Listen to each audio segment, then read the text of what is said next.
bakulembeze bannange mwenna bamemba ba Parliament, Honorable Segona, Honorable Bagala Mwanyinaze, Honorable Kayemba Solo, Honorable Katabazi, ba mayors ab'ebitiibwa mwenna basebo ne bannyabo. Mwenna bakungubazi bannaffe, mwenna abatuuze n'abazze okutubongobagirako, mwenna mikwano gyaffe na mwenna balabe baffe.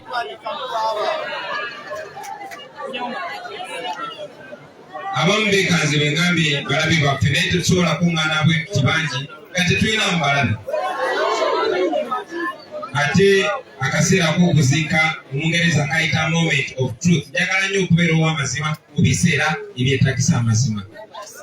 Basebo ne bannyabo, wakati mukungubaga tusinganye leero okwerekera mukadde waffe. Tukubagiza muganda wange Walukagga. Omuloodi abadde annyaniriza mu Buddu, nsaba okutegeeza muganda wange omuloodi nti siri mugenyi mu Buddu. Ndi waka naye si kubeera bubeezi waka, ndi ku kaalo, in fact zenyina obbaaniriza.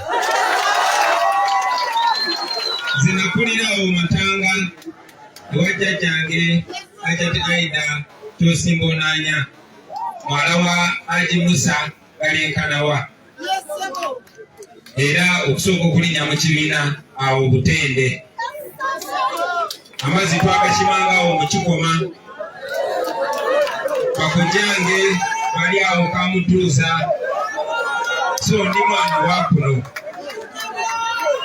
Ate nazaalibwa era kumpi wano, nazaalibwa Nkozi mu ddwaliro. Kitange yali musajja mutuuze wawe Kanoni mu Gomba. So kuno ndi kwaffe. Kitalo nnyo baganda bange, olwaleero tulina kwogera bigambo bitendereza mukadde waffe, naye nze sammanya personally, naye namanya ezadde lye. Ng'oggyeko erinnya Walukagga okula nga tuliwulira basambi b'omupiira, bwe nakula ate ne tufuuka bamukwano okuba twasinkana mu kisaawe eky'okuyimba.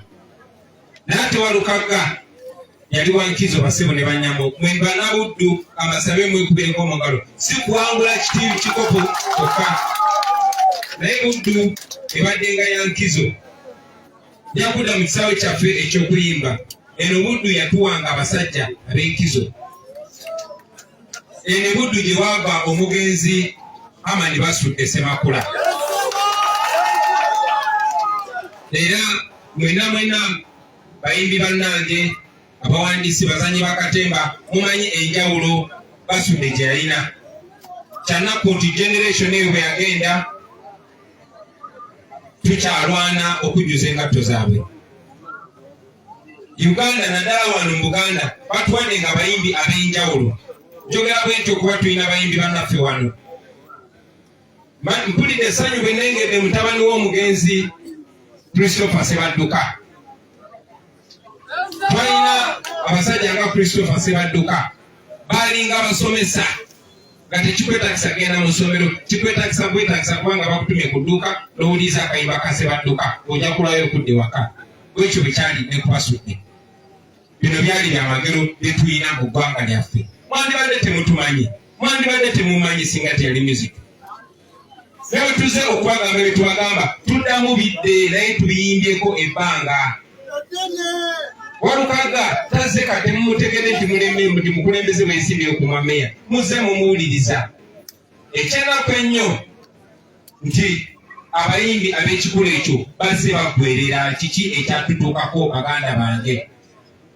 Bazze bakwata ku bintu bibiri, ku kutya kwaffe oba ku mululu gwaffe. Ebintu bibiri. Lwaki bakutaddeemu kutya, bazanyira ku mululu gwo ne bagamba tujja kuwaayo osirike. Naye singa Sebadduka yasirika, singa obwongo bwaffe tebwaggulawo. Singa Basudde teyasirika, singa obwongo bwaffe tebwaggulawo. Tuliwo wano kiseera buseera naffe tuddekewo ettoffaali lyaffe nga Sebadduka nga Basudde. Njagala okwebaza muganda wange Walukagga nti wateekawo ettoffaali eryo. Bino bituuze obyogerako. Njagala obasoomooza mwenna abayimbi bannange abali eyo n'abali wano nange. Mulina obusobozi obwo kubanga tumanyi ezo talanta tumuziina. Ate ne bamutya okubatta mujja kufa. Mujja kufa. Ekyo temwebuzabuza. You will die. ekyenjawulo olina omukisa kati okusalawo ofudde ng'owekitiibwa oba ofudde ng'omutiitiizi. Nze mu nyumba ya jjajjange oyo wajja Aida Kyosimboonanya walingamu obumoto bwe bakubanga otudde omubanja oyimiridde gokola ki naye mu nyumba eya jjajja mwalimu kamoto nga babuwandisa ngalo nga kaliko okutya nsonyi obuzira kitiibwa. Okutya nsonyi obuzira kitiibwa. Okutya nsonyi obuzira kitiibwa. Wano mu Buganda mumanyi kyekitegeeza ekyo basebo ne bannyabo. Obutiitiizi bwo ziribeera nsonyi eziribeera kugwe n'abaana n'abazzukulu.